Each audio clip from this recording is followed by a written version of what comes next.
ꯂꯩꯁꯦ ꯃꯥꯒꯤ ꯂꯣꯏꯅꯥꯏꯗ꯭ꯔꯕ ꯈꯣꯡꯆꯠꯇ ꯅꯨꯡꯁꯤꯕꯒꯤ ꯇꯝꯄꯥꯛꯇ ꯇꯨꯝꯊꯔꯨꯕ ꯁꯥꯐꯨ ꯀꯟꯅ ꯆꯦꯟꯊꯔꯛꯄ ꯃꯇꯝꯒꯤ ꯏꯆꯦꯜꯗ ꯀꯅꯥꯗ ꯃꯤꯠꯐꯝ ꯊꯝꯂꯨꯅꯤ ꯄꯦꯅꯥ ꯑꯁꯩꯕꯁꯤꯡꯅ ꯁꯛꯂꯛꯄ ꯅꯨꯡꯁꯤꯕꯒꯤ ꯌꯥꯀꯥꯏꯔꯣꯜꯗ ꯇꯨꯝꯊꯔꯨꯕ ꯊꯃꯣꯏꯕꯨ ꯃꯤꯀꯞ ꯊꯣꯛꯇꯕ ꯉꯝꯒꯗꯧꯔꯤꯕ꯭ꯔꯥ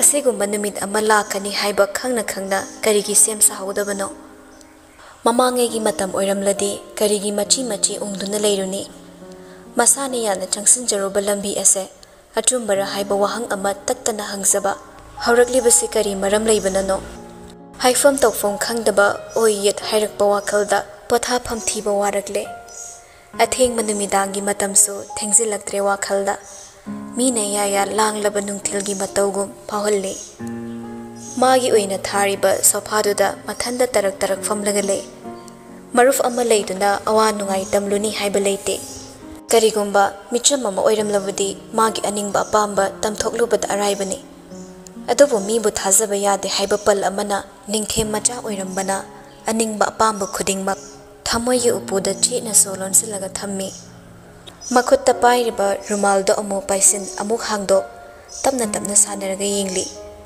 ꯁꯨꯕꯗꯤ ꯁꯨꯈ꯭ꯔꯦ ꯑꯗꯨꯕꯨ ꯃꯆꯤ ꯃꯆꯤꯗ ꯄꯛꯂꯤꯕ ꯃꯥꯒꯤ ꯏꯈꯦꯡ ꯑꯗꯨꯗꯤ ꯀꯣꯛꯇꯕꯅ ꯏꯆꯨ ꯆꯨꯔꯤ ꯇꯥꯟꯖꯥꯗꯨꯗ ꯊꯣꯡꯖꯤꯜꯂꯒꯤ ꯀꯣꯛ ꯀꯣꯛ ꯊꯤꯜꯂꯛꯄ ꯃꯈꯣꯜꯗꯨꯗ ꯃꯩꯔꯥꯕ ꯇꯥ ꯇꯥ ꯌꯦꯡꯂꯛꯏ ꯃꯌꯥꯝꯕ ꯂꯦꯞꯇꯨꯅ ꯂꯩꯔꯝꯃꯤ ꯆꯪꯁꯤꯜꯂꯛꯏ ꯂꯣꯌꯨꯝꯕꯁꯨ ꯃꯅꯥꯎꯒꯤ ꯅꯥꯛꯇ ꯇꯞꯅ ꯐꯝꯊꯔꯛꯏ ꯀꯔꯤꯅꯣꯅꯦ ꯅꯪꯕꯣ ꯀꯀꯥ ꯆꯥꯎꯕꯅ ꯇꯝꯃꯤ ꯍꯟꯗꯛ ꯃꯔꯛ ꯆꯥꯛ ꯏꯁꯤꯡꯒꯤ ꯏꯆꯥ ꯆꯥꯗꯦ ꯑꯗꯨꯗꯤ ꯅꯁꯥ ꯐꯔꯣꯏꯅꯦ ꯃꯩꯔꯥꯕ ꯈꯨꯝꯂꯛꯇꯦ ꯃꯈꯨꯠꯇ ꯄꯥꯏꯔꯝꯕ ꯔꯨꯃꯥꯜꯗꯣ ꯈꯣꯡꯒꯥꯎ ꯄꯣꯀꯦꯠꯇ ꯇꯞꯅ ꯍꯥꯞꯆꯤꯜꯂꯤ ꯂꯣꯌꯨꯝꯕ ꯁꯣꯔ ꯇꯞꯅ ꯍꯣꯟꯊꯩ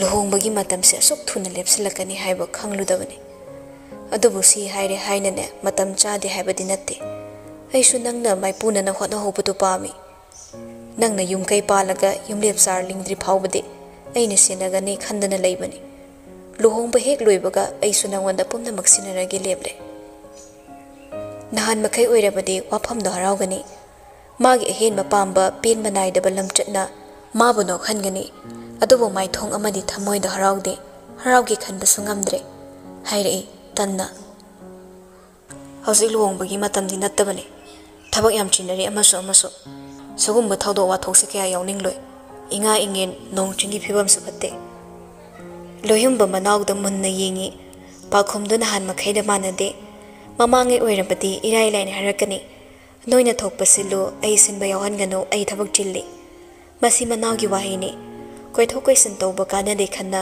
ꯂꯣꯌꯨꯝꯕꯅ ꯇꯞꯅ ꯍꯥꯏꯔꯛꯏ ꯅꯤꯡꯁꯦꯟꯅ ꯑꯩꯈꯣꯏꯕꯨ ꯁꯥꯎꯔꯤꯕꯁꯦ ꯃꯔꯝ ꯀꯔꯤꯒꯤ ꯅꯠꯇꯦ ꯑꯔꯥꯟꯕ ꯃꯤꯕꯨ ꯗꯟꯗꯤ ꯄꯤꯗꯦ ꯑꯩꯈꯣꯏꯒꯤ ꯊꯣꯛꯄ ꯂꯩ ꯍꯥꯏꯗꯨꯅ ꯁꯥꯎꯔꯤꯕꯅꯤ ꯑꯁꯥꯎꯕ ꯑꯗꯨꯅ ꯃꯔꯝ ꯑꯣꯏꯔꯒ ꯍꯥꯏꯔꯣꯏ ꯉꯥꯡꯂꯣꯏꯗꯕ ꯀꯌా ꯑꯃ ꯍꯥꯏꯔꯕꯁꯨ ꯃꯥꯁꯨ ꯏꯅꯥꯎꯅꯤ ꯄꯦꯟꯗꯗꯨꯅ ꯉꯥꯛꯂꯝꯕꯗꯣ ꯑꯩꯅ ꯂꯥꯟꯅ ꯂꯧꯔꯨꯗꯦ ꯑꯗꯨꯕꯨ ꯑꯩꯈꯣꯏꯅ ꯂꯧꯗꯦ ꯍꯥꯏꯗꯨꯅꯁꯨ ꯃꯥꯅꯗꯤ ꯑꯩꯈꯣꯏꯕꯨ ꯇꯔꯥꯏꯅ ꯉꯥꯛꯄꯤꯕ ꯉꯝꯂꯣꯏ ꯈ꯭ꯋꯥꯏꯗꯒꯤ ꯂꯨꯔꯤꯕꯗꯤ ꯂꯤꯌꯣ ꯇꯥꯡꯈꯨꯜꯅꯤ ꯏꯕꯦꯝꯃ ꯁꯅꯥꯕꯨ ꯀꯀꯥ ꯆꯥꯎꯕꯅ ꯌꯣꯛꯂꯝꯃꯤ ꯍꯥꯏꯗꯨꯅꯁꯨ ꯃꯥꯕꯨ ꯇꯥꯡꯈꯨꯜ ꯅꯤꯉꯣꯜ ꯅꯠꯇꯦ ꯍꯥꯏꯕ ꯌꯥꯒꯗꯧꯔꯤꯕ꯭ꯔꯥ ꯑꯩꯈꯣꯏꯅ ꯉꯝꯃꯤ ꯑꯀꯥꯏꯕ ꯂꯩꯇꯦ ꯍꯥꯏꯅ ꯇꯥꯡꯈꯨꯜ ꯅꯤꯉꯣꯜ ꯑꯗꯨꯕꯨ ꯁꯥꯒꯩꯁꯤꯗ ꯄꯨꯁꯜꯂꯨꯕꯗ ꯂꯩꯔꯤꯕ ꯑꯍꯜꯁꯤꯡꯅ ꯀꯔꯤ ꯍꯥꯏꯒꯗꯧꯔꯤ ꯑꯃꯒꯤ ꯋꯥꯔꯤ ꯐꯥꯎꯕ ꯂꯣꯏꯗ꯭ꯔꯤꯉꯩ ꯑꯃꯃꯨꯛ ꯍꯥꯞꯆꯤꯜꯂꯛꯂꯦ ꯃꯥꯒꯤ ꯊꯃꯣꯏꯗ ꯅꯤꯡꯐꯨꯡ ꯈꯟꯕ ꯋꯥꯈꯜꯗꯣ ꯃꯌꯥꯝꯕꯅ ꯎꯔꯝꯕꯗꯨꯗ ꯃꯩꯔꯥꯕ ꯉꯛꯂꯞ ꯇꯧꯏ ꯂꯣꯌꯨꯝꯕꯅ ꯃꯈꯥ ꯇꯥꯔꯛꯏ ꯅꯨꯡꯁꯤꯕ ꯂꯩꯕꯗꯤ ꯃꯤꯄꯨꯝ ꯈꯨꯗꯤꯡꯃꯛꯀꯤꯅꯤ ꯑꯩꯅ ꯅꯨꯡꯁꯤꯕ ꯃꯤꯕꯨ ꯑꯩ ꯈꯛꯇꯒꯤ ꯑꯣꯏꯅꯤꯡꯕ ꯍꯥꯏꯕꯁꯦ ꯅꯍꯥ ꯑꯣꯏꯕꯁꯤꯡꯒꯤ ꯍꯧꯅꯁꯥꯅꯤ ꯀꯔꯤꯒꯨꯝꯕ ꯅꯪꯅ ꯃꯤꯆꯝ ꯑꯣꯏꯔꯝꯂꯕꯗꯤꯅꯦ ꯊꯃꯣꯏꯒꯤ ꯑꯁꯦꯡꯕ ꯅꯨꯡꯁꯤꯕ ꯑꯗꯨꯒꯤ ꯇꯨꯡ ꯏꯜꯂꯒ ꯆꯠꯄꯗ ꯅꯪꯕꯨ ꯀꯅꯥꯅ ꯌꯦꯠꯄ ꯄꯤꯒꯅꯤ ꯑꯗꯨꯕꯨ ꯅꯪꯗꯤ ꯅꯤꯡꯊꯦꯝꯒꯤ ꯏꯅꯤ ꯑꯩꯈꯣꯏꯗꯤ ꯃꯤꯌꯥꯝꯅ ꯕꯣꯠ ꯇꯧꯗꯨꯅ ꯈꯜꯂꯛꯄ ꯃꯤꯈꯜꯁꯤꯡꯗꯣ ꯅꯠꯇꯦ ꯄꯣꯛꯂꯛꯄꯗꯒꯤ ꯂꯥꯏꯕꯛꯁꯤꯗ ꯌꯥꯠꯇꯨꯅ ꯍꯛꯇꯨꯅ ꯂꯥꯛꯂꯨꯕ ꯅꯤꯡꯊꯦꯝꯒꯤ ꯃꯄꯣꯛꯅꯤ ꯈꯨꯝꯈꯤꯗ꯭ꯔꯦ ꯅꯨꯄꯥꯗꯣ ꯈꯨꯝꯗꯕ ꯋꯥꯍꯩ ꯀꯌꯥ ꯂꯩꯔꯕꯁꯨ ꯍꯥꯏꯗꯣꯛꯄ ꯇꯝꯊꯣꯛꯄ ꯌꯥꯗꯕꯅ ꯇꯨꯃꯤꯟꯅ ꯂꯩꯔꯦ ꯂꯣꯌꯨꯝꯕꯁꯨ ꯀꯨꯏꯅ ꯂꯩꯊꯔꯔꯣꯏ ꯈꯟꯗꯨꯅ ꯍꯥꯏꯔꯛꯏ ꯃꯈꯨꯠꯇ ꯄꯥꯏꯔꯛꯄ ꯆꯦꯗꯨ ꯄꯤꯔꯗꯨꯅ ꯉꯁꯤ ꯑꯌꯨꯛ ꯏꯇꯣꯟꯁꯤ ꯂꯥꯛꯂꯝꯕꯗꯨꯗ ꯁꯤꯟꯅꯔꯝꯕꯅꯤ ꯌꯦꯡꯉꯨ ꯅꯪꯅ ꯈꯨꯃꯟ ꯏꯕꯦꯝꯃꯕꯨ ꯂꯨꯍꯣꯡꯂꯕꯗꯤꯅꯦ ꯈꯨꯔꯥꯏꯕꯨꯡꯉꯣ ꯅꯣꯡꯗ꯭ꯔꯦꯟ ꯈꯛꯇ ꯅꯠꯇꯅ ꯈꯨꯃꯟꯒꯤ ꯇꯨꯡꯗ ꯂꯦꯞꯂꯤꯕ ꯔꯥꯖꯅꯤꯇꯤ ꯌꯥꯎꯕꯁꯤꯡ ꯂꯣꯏꯅ ꯇꯣꯛꯂꯒ ꯁꯅꯥ ꯀꯣꯅꯨꯡꯒꯤ ꯃꯤ ꯑꯣꯏꯅ ꯂꯩꯔꯅꯤ ꯍꯥꯏꯕꯒꯤ ꯃꯁꯥ ꯃꯁꯥꯒꯤ ꯁꯣꯏꯅꯤ ꯃꯩꯔꯥꯕ ꯉꯛꯅ ꯌꯦꯡꯉꯤ ꯃꯩꯍꯥꯝꯕꯒꯤ ꯃꯈꯨꯠꯇꯒꯤ ꯆꯦꯗꯨ ꯐꯠ ꯂꯧꯗꯨꯅ ꯌꯥꯎꯔꯤꯕ ꯃꯃꯤꯡꯁꯤꯡꯗꯣ ꯑꯃꯃꯝꯇ ꯑꯣꯏꯅ ꯄꯥꯏ ꯃꯥꯒꯤ ꯈ꯭ꯋꯥꯏꯗꯒꯤ ꯂꯥꯏꯕꯛ ꯐꯕ ꯃꯇꯥꯡꯁꯤꯗ ꯃꯩꯔꯥꯕ ꯍꯔꯥꯎꯗꯕ ꯉꯝꯗꯦ kachil amadagi yamna sonba haraubagi ihul ama laktuna chimbal lengboy lengdaboy nok phetawi mairabasu matawduda lepnaga tapna hotuna noi mami adumak nangi maithongda tagani haiba I khangi chayetnaraba nangi pukning wakhaldo phajangi haiduna lakpani adubu ngasisu khwaigi loisilakpada nangi oiba pama thadoklaga konung asigi damak lepkadore phare masina masi oikrasanu aduga karigumbada nangi wakhal holaklagane thamoina haiba ingi khalaklabade nayamba igi ayaba yaudana konunggi mai sopnaba tawraklabasu nangnaba nungaigani khalabade pumnamak aina mayok yagani potharo matam si thengli hayengdagi luhongbagi irang langnaraklani hayengsina yumdagi sathokano khumani mising laklaga makha tarakpa wari sagadore si hairaga loyumba chatpa howe karigumba ama ningsinglakpagumna amuk chapleplaga hairei aina harau harau nangbu luhongbagi wafamsida yathoklibase atai kanagi apambana aingon insilaga yakiba natte silakpa natte nakhunna pairibase ado khaktana nangna maru oina khalli haiba aina khangi nangna maru oiriba posak adubu nafamna sinaba pinaba yathokibane ai luhongbasi pamde sakti amasung konungi khanduna nangna thamoina pamdaba kana punsi leipul semkibado ai pamde leiminarabadi nushinarakani atopa kana amagi mami tarabadi nanakta leigadoriba mahakto thamoyi yekna boirakani sengna tahowi wahaisingdo amamamta puthoklaga nainaraga thamoi manungda hapchinli hapchinba khaktani nungda pamlibado thabak oina utuna makuttagi chedo sagai kibadi ngamde tumin yenglaga leihawi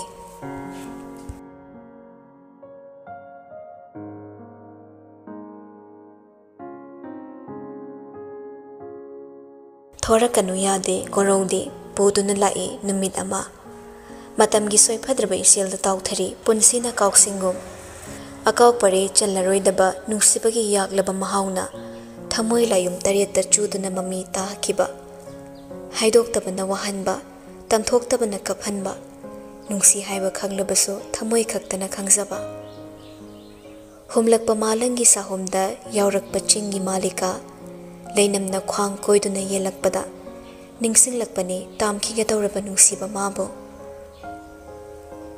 machalna konungda chatkani tabada liyo leifam chafam khangde adubu chawba masangamdaduna leire tabada thinglubadi ngamdabana ukhrogi yumgida leiba nupa singduda cheksina sinaraga imphagi holakle mapana ari tabada nupido mapukning sonthakre nunghiknana leiriba thawai aduna daru uruba khudingmak thamoibu tattana tanik halle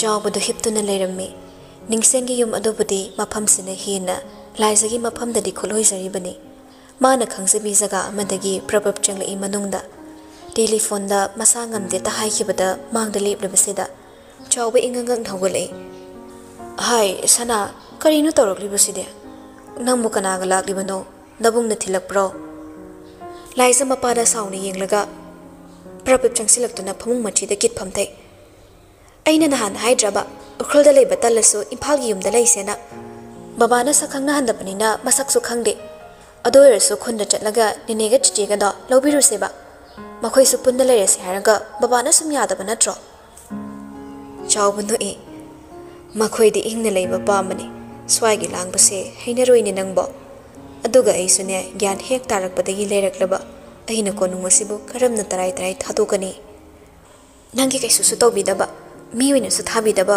konungsi khandana sum leidoriba naraga nathanna narisini aisu lapna lei sida baba mathanda leiraga nare hakjangamde haibado ai lepham khangrani khanbra uhatta padaba yum maduda aina hawba chadana leiraga sida baba na chabai chadabai mare kanba mabu phataba ning thausa gai sigi mabuk thanna bonaba leme chaba lendre tokpa ai kamai nung haidoino khamkhang torakpaduda chawa ma chawa yingle kaidoragene nangna tuk sauri dubo hawzakta laisa thinglama mapido heithaba makai sintharakle mapadu hut laisalak haire kappa khangbagi khonjel da nekladuna chatse baba nang konung da leiranu nang leiradi ai laktaba ngamloi ai konung da lakningde baba ai konung gi mai kai phawba yeningdre baba mafam sidagi ai bulamna lehenbiyo sana konung da ai khongol phawba tahanbiranu haidrabisu khangle chawba Machagi nungda phongdoktana leiriba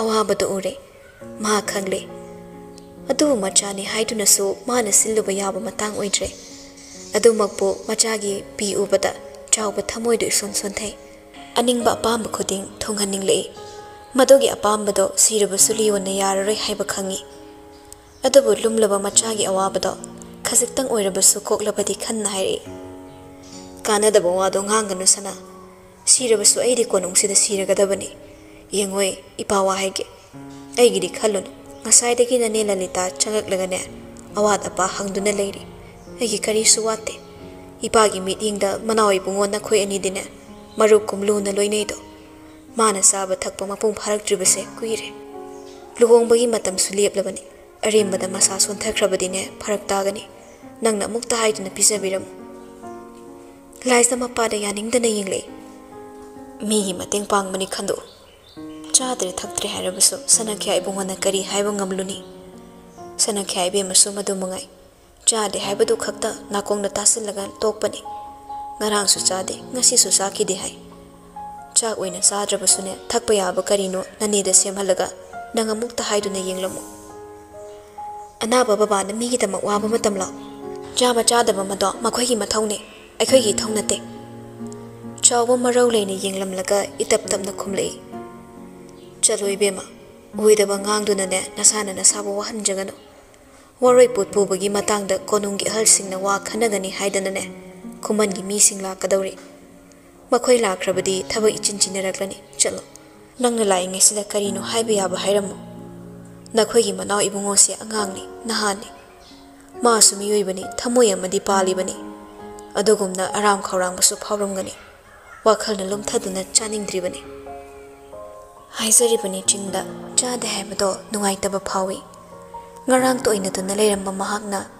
ngasidi punsi lepolgi thongzilda lepkhigadawa mikop ado lakhigadawre thamoi mane insilaga thorakle mapagi awat apa yinglami chawbana haitringe merabagi chana thaknaba semduna leiramle piruba do tanduna chap chap leptuna leiramba khaktani laisa sanglakpo ubada lalita na wa khangna pire buduna lai manakta thongzilda nawba leplambado i matha yamna sabagumna nawba manawai bungo leikibra khonjal du taha ta yingle laisa oirambada nupada haifen ge makutta paireklibado obada khumlei leikibane ngakle redi khuman gi mi yoraklani yamungdu mafi selo yaudabani konunggi harsi unaraga luhonglani haibagi hana chingi bartol katkadabani chaba yaba kari kari no namnamdana pizaragane mafiyam to honganbiro nangna natradi ngamaroi nupidu matin tamna yotharaga makok nomi nawbasu lambida leplambadagi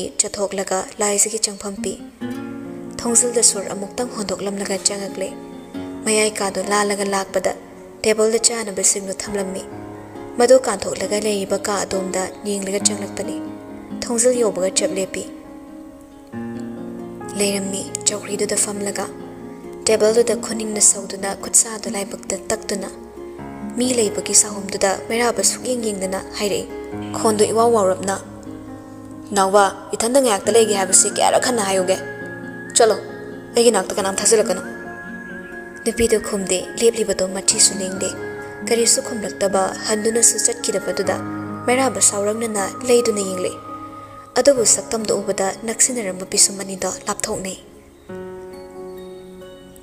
thong thongnong lunsinbana mapalgi mengal phazana phangdraba ka adugi thongzilda tathak lemlambado uraga phamlambadagi hawgalai baba na hai chaksu chade chana ba purakpani chaning rasu thakna basidi khra thakpiyo mera ba khongkaf amani chathoraklaga table du da nga boi phamboi leplaga laisabu munna yengle nupi du su khongthang khra thangsilaklaga makhatai lohong dore su hai thabuk su chilamgani chak so mu cha dadi kamai tongni adumai tawradi hayeng bore ba sungam laroi lao chana base kari chaning ba yawgi yengbiro lao asi haiduna prabab changsilaklaga merabagi khudang paiduna chingi tawi adubu mana paiki haiduna lamlakpu khudangdo nupaduna oina tap paiduna manakta khangching chingsili nupido leiduna thadokna bo honade naktuna su yinglakte mamaiduna kalamado onthoklaga lepi hanglei nupado itap tapna Kanaga lai, Leo Sulehobra.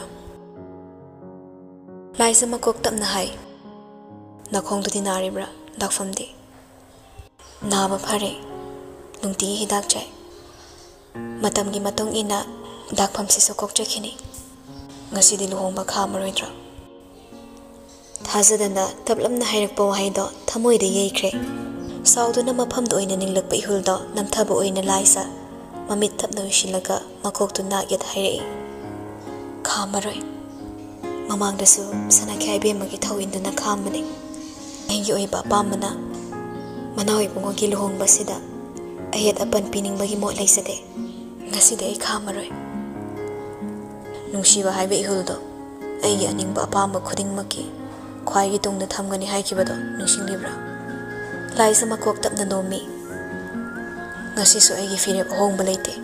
Eigi Wakal, Eigi Tamoy. Hidoki Wangapana, Nintem Jasingi Magul Lepani. Nang Namo Hydrabaso, Elo in an exingly.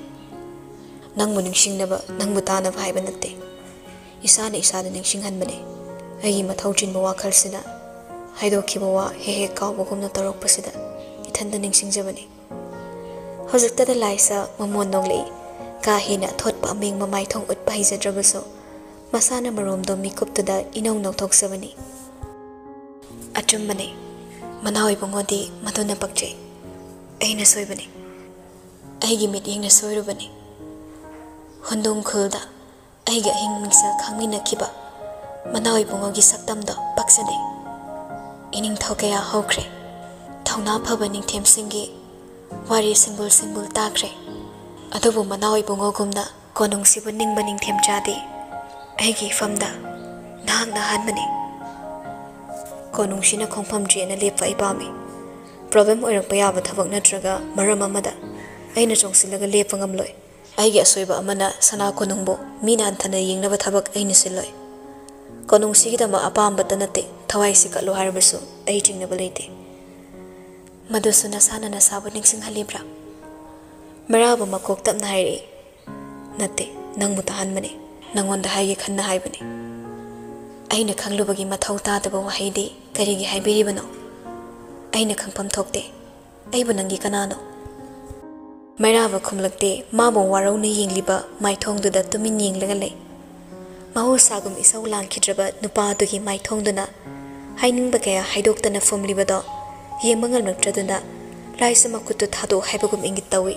Adobo Onataina Bada, Pariba Makoto, Hinadum China Paisile. China Pariba Kutsado the Ying Lega, Hari Emukso. Queen a Paisilaga, Tambangam later Bakutangse, Tadopio. Nangi Kutsado na China Paisimiram Laga. Kanta Tadokiba Mikupta. Naitom Tahokataba, Aigi Kudang Asibusu Ikai Kumnabio. Tadok Sira Kalimaso. Adobo Tadok Lurabadino Pido, Mimang the Gilau Kragani. Makut Machado da, Hepetanging Lagari. Aina said Kadaba P. Kalamo, Aluna Badasmai Jet Bayaro. Ningsingly, now when a tonsil the Hayobado. Tamoye Kakalmarum da, Lona Tamliba Mabo. Atopa Kanagi Punsile Pugi Taram Singda, Saru Yanaba. Makunda Pizol Kaniga Dore. Matindu Tapni Otaraga, Awaba Pumna Makangzilaga, Makok Tapna Nomi. Mairabana Baiduna Puriba, Magi Kodang to the Tumining Liga Jetli. Kangi, Tadokigani Haiba, Tadok Trabaso, Manan Amduna Satkadori. Matung Induna Lakpana Yorakle, Manawi Mongi Mapop Kaidana, Mafi Marol Tamliba Ka to the Changagle. Patafam Oiriba Famunka to the Lai. Maduda Sang Laiba, Ambari Makong Tam the Laklaga Mairava. Sanai Bimagi and a Paisila Mamakuto, Tam the Tadoi. Yachamapame, Yamixin Mutation Mabamde, Yakomachu Supamde. Nupado the Hifit Inglam Laga, Upudu Tapna Hangdoi. Kaka Sindu the Magi Mapam Chan the lady. Paisom, Pumyat Yali Baka to the Hangdok Laga. Mamin a hand Uba Maputorakle. Paisom Pumyat to so, Miraba Gumna, Lum Launa Chinglimi. Liza no Petoragi Ingli. Siselo. Mapalse, Moirang Pizal Hatraso. Musilaptoba Sangbaga, Sana Machu the Mamsinba. Arang Mamachusin a Mapan Jelise. Paze. Yampak Jenny. Pumyatikadai. Adukuk the Sepiabra. Pumyar Sule Sidi. Sisu Musilaptobase, a Sangbani. Yampak Jeremy. Anise Sepiro. In a fidi in a bra in a dabredo Kangre. ꯑꯁꯤ ꯍꯥꯏꯔꯒ ꯄꯨꯟꯅ set ꯑꯣꯏꯅ ꯌꯥꯜꯂꯤꯕ ꯍꯦꯡꯒꯔꯗꯨ ꯄꯥꯏꯔꯒ ꯐꯃꯨꯡꯗ ꯆꯪꯁꯤꯜꯂꯒ ꯊꯝꯃꯤ ꯃꯁꯥꯗꯣ ꯑꯃꯨꯛ ꯂꯩꯊꯣꯛꯂꯒ ꯍꯥꯏꯔꯛꯏ ꯃꯌꯥꯏ ꯀꯥꯗ ꯆꯥꯅꯕ ꯊꯝꯂꯝꯕꯅꯤ ꯊꯣꯔꯛꯇ꯭ꯔꯤꯉꯩꯗ ꯆꯥꯕ ꯌꯥꯕ ꯀꯩꯅꯣ ꯌꯦꯡꯕꯤꯈꯣ ꯑꯋꯥꯠ ꯑꯄꯥ ꯂꯩꯇ꯭ꯔꯕꯗꯤ ꯑꯩꯁꯨ ꯆꯠꯂꯒꯦ ꯎꯔꯈꯨꯜꯗ ꯍꯟꯒꯗꯕꯅꯤ ꯂꯥꯞꯇꯛꯅ ꯂꯦꯞꯂꯝꯕ ꯅꯨꯄꯥꯗꯣ ꯆꯪꯁꯤꯜꯂꯛꯂꯒ ꯃꯅꯥꯛꯇ ꯂꯦꯞꯄꯤ ꯑꯩ ꯊꯤꯟꯕꯤꯒꯦ ꯀꯗꯝꯕꯒꯤ ꯃꯅꯥꯛꯇꯁꯨ ꯂꯥꯛꯅꯤꯡꯉꯤ ꯁꯅꯥꯏꯕꯦꯝ ꯃꯀꯣꯛꯇ ꯇꯞꯅ ꯍꯥꯏ ꯊꯥꯗꯣꯛꯄ ꯌꯥꯔꯣꯏꯗꯕ ꯀꯣꯅꯨꯡꯒꯤ ꯊꯧ ꯃꯌꯥꯝꯁꯦ ꯀꯥꯏꯊꯣꯛꯂꯒ ꯊꯤꯟꯕꯤꯗ꯭ꯔꯕꯁꯨ ꯌꯥꯔꯦ ꯀꯗꯝꯕ ꯎꯟꯅꯕ ꯑꯣꯏꯔꯕꯁꯨ ꯁꯤꯗꯒꯤ ꯎꯔꯈꯨꯜꯗ ꯇꯣꯏꯅ ꯂꯥꯛꯄꯤꯔꯅꯨ ꯅꯪꯅ ꯇꯣꯏꯅ ꯂꯥꯛꯄꯒꯤ ꯅꯨꯡꯉꯥꯏꯕ ꯐꯪꯍꯟꯕꯤꯔꯝꯂꯒ ꯄꯨꯟꯁꯤꯒꯤ ꯁꯛꯇꯝ ꯑꯣꯟꯈꯤꯕ ꯃꯤꯀꯨꯞꯇꯒꯤ ꯎꯔꯈꯨꯜ ꯂꯃꯥꯏ ꯐꯥꯎꯕ ꯑꯣꯟꯁꯤꯜꯂꯛꯇ꯭ꯔꯕꯗꯤ ꯂꯩꯅꯥ ꯑꯣꯏꯗꯨꯅ ꯇꯣꯛꯍꯧꯒꯅꯤ ꯀꯔꯤꯁꯨ ꯈꯪꯗꯕ ꯁꯒꯣꯜꯗꯣ ꯑꯔꯦꯝꯕꯗ ꯊꯃꯣꯏ ꯂꯥꯏꯃꯟ ꯑꯣꯏꯅꯕꯅꯤ ꯅꯪꯅ ꯑꯩꯉꯣꯟꯗ ꯍꯥꯏꯅꯤꯡꯂꯤꯁꯤ ꯀꯔꯤꯅꯣ ꯅꯪꯁꯨ ꯐꯠꯇꯦ ꯅꯪꯁꯨ ꯅꯅꯨꯡ ꯀꯜꯂꯤ ꯅꯆꯤꯜꯗꯨꯅ ꯑꯩꯉꯣꯟꯗ ꯍꯥꯏꯅꯤꯡꯂꯤꯕ ꯋꯥ ꯑꯃꯠꯇ ꯃꯌꯦꯛ ꯁꯦꯡꯅ ꯍꯥꯏꯗꯦ ꯂꯥꯡꯇꯛꯅꯅ ꯍꯥꯏꯔꯛꯄ ꯋꯥꯍꯩꯅꯤ ꯊꯨꯞꯇꯨꯅ ꯇꯨꯃꯤꯟ ꯂꯩꯈꯤꯗꯦ ꯈꯨꯗꯛꯇ ꯄꯤꯔꯥ ꯊꯥꯡꯒꯠꯂꯕ ꯃꯤꯠ ꯑꯗꯨꯅ ꯌꯦꯡꯗꯨꯅ ꯈꯨꯝꯃꯤ ꯍꯥꯏꯅꯤꯡꯕ ꯍꯥꯏꯕ ꯌꯥꯒꯗꯕꯒꯤ ꯃꯐꯝꯗꯨꯗ ꯑꯩꯕꯨ ꯈꯨꯠ ꯄꯥꯏꯗꯨꯅ ꯆꯤꯡꯈꯠꯄꯤꯒꯗꯕ ꯅꯍꯥꯛꯅ ꯑꯩꯕꯨ ꯌꯦꯡꯕꯗꯃꯛ ꯌꯦꯡꯗꯨꯅ ꯂꯩꯔꯒ ꯑꯩꯒꯤ ꯆꯤꯟꯁꯤꯗꯒꯤ ꯀꯔꯝꯕ ꯋꯥꯍꯩ ꯊꯥꯗꯣꯛꯇꯨꯅ ꯅꯪꯒꯤ ꯈꯣꯡꯐꯝ ꯃꯆꯤ ꯂꯦꯡꯍꯟꯒꯗꯧꯔꯤꯕ ꯅꯪꯁꯨ ꯍꯥꯏꯕ ꯇꯥꯏ ꯅꯪꯒꯤ ꯑꯣꯏꯕ ꯑꯄꯥꯝꯕꯅ ꯀꯣꯅꯨꯡꯁꯤꯕꯨ ꯅꯥꯊꯩꯔꯝꯕ ꯉꯝꯂꯣꯏ ꯑꯩꯁꯨ ꯍꯥꯏꯖꯒꯦ ꯇꯥꯕꯤꯌꯨ ꯑꯩꯒꯤ ꯑꯣꯏꯕ ꯅꯨꯡꯒꯤ ꯑꯄꯥꯝꯕꯅ ꯏꯁꯥꯅ ꯏꯁꯥꯕꯨ ꯃꯃꯜ ꯌꯥꯎꯍꯟꯗꯕ ꯉꯝꯂꯣꯏ ꯑꯩꯗꯤ ꯃꯤꯒꯤ ꯃꯀꯥꯗ ꯌꯦꯠꯂꯣꯏ ꯌꯦꯠꯂꯕꯁꯨ ꯃꯤꯅ ꯑꯩꯉꯣꯟꯗ ꯌꯦꯠꯍꯟꯒꯅꯤ ꯀꯣꯟꯅ ꯆꯪꯂꯛꯄ ꯑꯇꯣꯞꯄ ꯅꯨꯄꯤ ꯍꯥꯏꯕꯗꯣ ꯑꯩꯗꯤ ꯑꯣꯏꯕ ꯉꯝꯂꯣꯏ ꯀꯅꯥꯒꯨꯝꯕ ꯑꯃꯠꯇꯒꯤ ꯑꯅꯤꯁꯨꯕ ꯑꯄꯥꯝꯕ ꯑꯣꯏꯕ ꯑꯩ ꯉꯝꯂꯣꯏ ꯑꯩꯗꯤ ꯑꯩꯅꯤ ꯄꯨꯝꯅꯃꯛꯀꯤ ꯃꯃꯥꯡꯗ ꯑꯩ ꯂꯩꯒꯅꯤ ꯍꯤꯔꯝ ꯑꯃꯠꯇꯗ ꯑꯩꯅ ꯑꯅꯤꯁꯨꯕ ꯍꯥꯏꯕꯗꯣ ꯑꯣꯏꯕ ꯑꯩ ꯉꯝꯂꯣꯏ ꯋꯥꯍꯩꯁꯤꯡꯗꯨ ꯍꯥꯏꯔꯝꯂꯒ ꯊꯩꯗꯨꯅ ꯆꯠꯀꯦ ꯍꯣꯠꯅꯕꯅꯤ ꯑꯗꯨꯕꯨ ꯑꯃꯨꯛꯀꯁꯨ ꯍꯟꯅ ꯐꯥꯔꯛꯏ ꯃꯥꯒꯤ ꯈꯨꯗꯥꯡꯗꯣ ꯂꯩꯊꯀꯣ ꯍꯥꯏꯗꯨꯅ ꯐꯥꯕ ꯅꯠꯇꯦ ꯄꯣꯀꯦꯠꯇꯒꯤ ꯔꯨꯃꯥꯜꯗꯨ ꯇꯞꯅ ꯂꯧꯊꯣꯛꯂꯒ ꯅꯨꯄꯤꯗꯨꯒꯤ ꯈꯨꯠꯇ ꯄꯥꯏꯍꯜꯂꯤ ꯂꯥꯏꯁꯤꯁꯨ ꯌꯦꯡꯂꯛꯏ ꯈꯪꯉꯤ ꯃꯥꯒꯤ ꯔꯨꯃꯥꯜꯗꯨꯅꯤ ꯍꯥꯏꯕ ꯑꯍꯟꯕ ꯂꯩꯔꯒ ꯁꯤꯡꯒꯦ ꯈꯟꯕꯅꯤ ꯃꯇꯥꯡ ꯆꯥꯗ꯭ꯔꯦ ꯂꯧꯗꯕ ꯇꯧꯗꯦ ꯂꯧꯁꯤꯜꯂꯤ ꯏꯅꯧ ꯅꯧꯕ ꯃꯥꯏꯊꯣꯡꯗꯨꯅ ꯅꯨꯡꯍꯤꯛꯅꯅ ꯂꯦꯞꯂꯤꯕ ꯃꯥꯕꯨ ꯌꯦꯡꯕꯗꯤ ꯉꯝꯅ ꯃꯤꯠꯌꯦꯡꯐꯝ ꯈꯪꯗ꯭ꯔꯕ ꯉꯥꯡꯁꯤꯜꯂꯛꯄ ꯈꯖꯥꯏꯅ ꯅꯤꯡꯉꯣꯜꯒꯤ ꯏꯀꯥꯏ ꯅꯨꯡꯁꯤ ꯌꯥꯟꯅꯕ ꯃꯤꯀꯨꯞꯇꯨꯗ ꯃꯇꯦꯡ ꯄꯥꯡꯂꯤ ꯂꯨꯃꯥꯡꯗ ꯇꯥꯔꯛꯄ ꯈꯣꯏꯔꯞ ꯇꯧꯕ ꯁꯪꯂꯥꯡ ꯃꯔꯨ ꯈꯔꯅ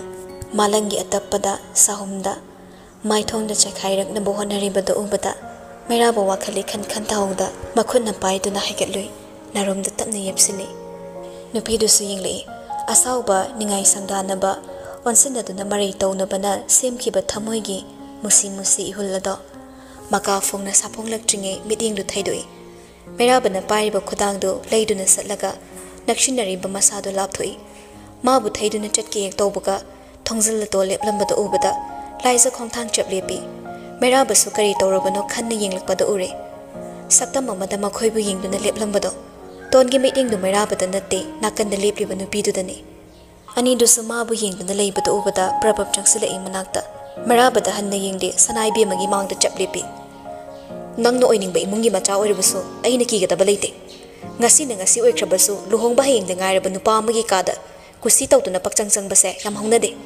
ꯅꯈꯣꯏꯒꯤ ꯃꯊꯣꯡ ꯃꯔꯝ ꯈꯪꯗꯕ ꯆꯠꯅꯕꯤꯗꯨꯗ ꯆꯠꯅꯔꯝꯕꯗꯤ ꯌꯥꯏ ꯑꯗꯨꯕꯨ ꯑꯩꯈꯣꯏꯒꯤ ꯆꯠꯅꯕꯤꯗ ꯃꯗꯨ ꯆꯠꯅꯗꯦ ꯈꯟꯐꯝꯗꯨꯗ ꯃꯩꯔꯥꯕ ꯈꯪꯌꯦꯡ ꯌꯦꯡꯂꯛꯏ ꯂꯥꯏꯖ ꯈꯨꯠꯇꯨꯝ ꯆꯦꯠꯅ ꯇꯥꯗꯨꯅ ꯈꯥꯡꯂꯤ ꯌꯧ ꯌꯧ ꯇꯧꯕꯗ ꯏꯀꯥꯏꯗꯕ ꯅꯨꯄꯤꯗꯨꯒ ꯑꯣꯟꯁꯤꯟꯅꯔꯒ ꯏꯃꯨꯡꯒꯤ ꯏꯖꯠ ꯁꯣꯛꯀꯅꯤ ꯈꯟꯗ ꯀꯔꯤꯁꯨ ꯈꯨꯝꯗꯦ ꯇꯣꯟ ꯃꯈꯥ ꯇꯥꯔꯛꯏ ꯅꯁꯥꯅ ꯌꯥꯅꯤꯡꯗ꯭ꯔꯕꯁꯨ ꯃꯨꯟꯅ ꯈꯜꯂꯣ ꯌꯥꯃꯨꯡꯁꯦ ꯂꯨꯍꯣꯡꯒꯗꯕ ꯍꯌꯦꯡꯗ ꯉꯥꯏꯔꯕ ꯅꯨꯄꯥꯅꯤ ꯑꯇꯩ ꯃꯐꯝꯗꯁꯨ ꯅꯠꯇꯅ ꯐꯃꯨꯡ ꯀꯥꯁꯤꯗ ꯂꯩꯁꯥꯕꯤ ꯅꯪꯅ ꯆꯪꯊꯣꯛ ꯆꯠꯁꯤꯟ ꯇꯧꯕꯁꯦ ꯑꯩ ꯄꯥꯝꯗꯦ ꯏꯀꯥꯏꯕ ꯈꯔ ꯈꯪꯅꯁꯦ ꯅꯔꯥꯜꯗꯣ ꯂꯩꯔꯕꯅꯤꯅ ꯑꯩꯅ ꯉꯥꯡꯅꯤꯡꯕ ꯉꯥꯡꯕꯗ ꯃꯨꯟꯅ ꯇꯥꯎ ꯅꯆꯤꯟ ꯈꯨꯝꯃꯛꯀꯅꯣ ꯑꯗꯨ ꯐꯥꯎꯅ ꯉꯥꯡꯂꯤꯕꯗꯣ ꯍꯧꯖꯤꯛ ꯐꯥꯎꯕ ꯅꯨꯄꯥ ꯅꯨꯄꯤ ꯑꯅꯤꯃꯛꯅ ꯇꯨꯃꯤꯟ ꯂꯩꯕꯅꯅꯤ ꯃꯩꯔꯥꯕꯅ ꯇꯨꯃꯤꯟ ꯂꯩꯔꯕꯁꯨ ꯂꯥꯏꯖ ꯈꯣꯡꯀꯥꯞ ꯑꯃꯅꯤ ꯊꯥꯡꯖꯤꯜꯂꯤ ꯍꯦꯟꯅ ꯅꯛꯅ ꯅꯛꯁꯤꯜꯂꯒ ꯊꯧꯁꯥꯗꯅ ꯈꯨꯝꯂꯝꯃꯤ ꯂꯨꯍꯣꯡꯒꯗꯕ ꯍꯌꯦꯡꯗ ꯉꯥꯏꯔꯕ ꯅꯨꯄꯥꯁꯤꯒꯤ ꯀꯥꯗ ꯀꯨꯁꯤ ꯇꯧꯗꯨꯅ ꯆꯪꯂꯛꯄꯗꯤ ꯑꯩ ꯅꯠꯇꯦ ꯅꯪꯅꯦ ꯃꯁꯥꯅ ꯈꯨꯗꯥꯡ ꯄꯥꯏꯗꯨꯅ ꯄꯨꯔꯛꯄ ꯑꯩꯕꯨ ꯍꯨꯔꯥꯟꯕꯤꯒꯨꯝ ꯉꯥꯡꯂꯤꯕ ꯅꯪꯒꯤ ꯊꯥꯕ ꯋꯥꯠꯍꯧꯕ ꯈꯖꯥꯏꯅꯥ ꯃꯗꯨꯗ ꯈꯨꯞꯄꯥꯛꯅ ꯊꯥꯕꯗ ꯑꯩꯕꯨ ꯀꯅꯥꯅ ꯊꯤꯡꯕ ꯉꯝꯒꯅꯤ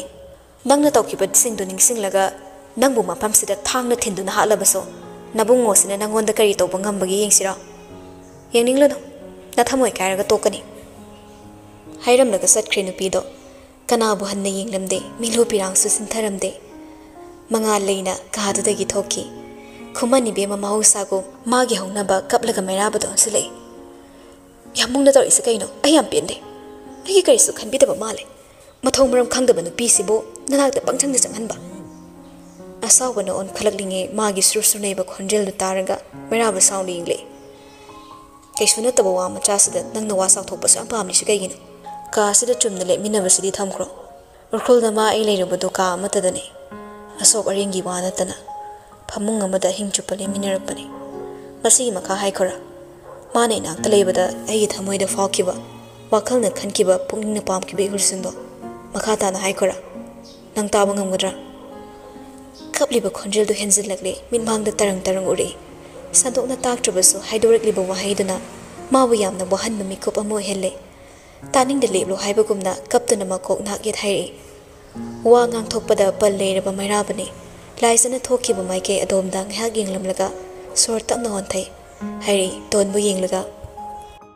Thokro ai fi honge. Lupido atuma kaptuna khumri. Ai sabu yamungi kanano. Hayengda ngairabani nang ai luhongadaba. Hojik phawba aibu mito kumsum khanbikigadra. Aina thokro hiring sida nang babta. Chalo ai mangda kuina lereno. Tenjai kum thazil pawai singdo hongba lereroi khangi. Nupadu dagi mai thongda tariba fudok pangamdaba asawbado athubada man asum nam anam kalurabadi hina mabu ta thirani khanbana ton merabu bi yenglamlaga mai leiduna ka dagi thokre. Ka dagi phumsilaga lakpa mai buldo kana leitraba matamsida maikho onduna thamogi mafam khuding chakhairakle. Thili chuba nong aduna chikhalliba konungi lambi matek ado lakpada pirang khagba ngamkhide. Mapagi nakta hanna changlamdana sumjing thorakpani. Khongthang mana kali makai pirang masu hele. Tumin omsilaga kappa ngamdabana khonjal khasiktang thorakle. Sana konungi thongal-dagi machalna kaplaga thorakpado ubada gari khamlaga leirambaliyo thongdu yam thuna hangduna prapra pumtharaklaga pakhatna chensilei. Kedore karigino nang kapisibo se engonda hayo kanana kri hai. Laisa makok nakyat hairi adubu kappadi lepte. Mataududa liyo hena langtaknana machalgi makutu chena paisile. Sana se amai dayo. Nang mo moina chereklira. Merabana changlakanu talakpra. Nang kapkano amai tofam khangde. Engonda hayo se nang mo kedorangeba. Khumba ngamde kari hainabu khumduni. Magi oiba haidokpa tamthokpa ngamdabagi awabado liyogi wakhalda akiba pakhatpana wa ngangthokpa ngamdabani khankre. Machalda wa hangbana kanarare khalakle. Walan nganglamda garida prabab chatkiduna thongdu hangi. Matam pumnamakta masaga loinaduna chatpa nongmaido sittagi taplawraga thongdu makhol thokna thingzili.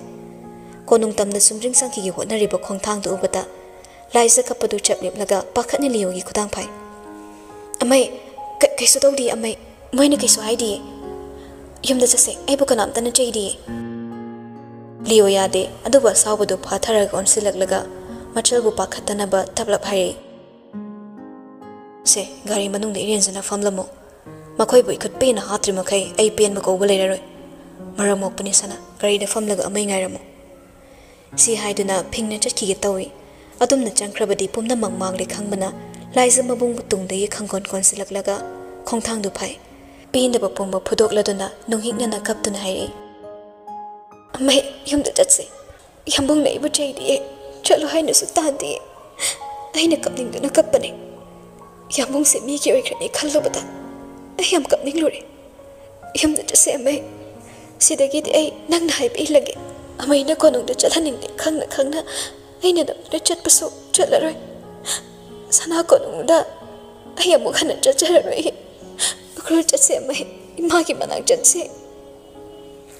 Chain a pyram banong maido tamna com thoragle. Laksabagi kapani kalduba nungsibagi pirang oiramble. Machalgi the magni hirabati nong tak the thokliba tha thawanase. Lauthaduna piba ngamgani khalabaso ningthe macha asigi khongpham budi machalgi dabangni haiduna so mahangni lenghanba ngamloi dore.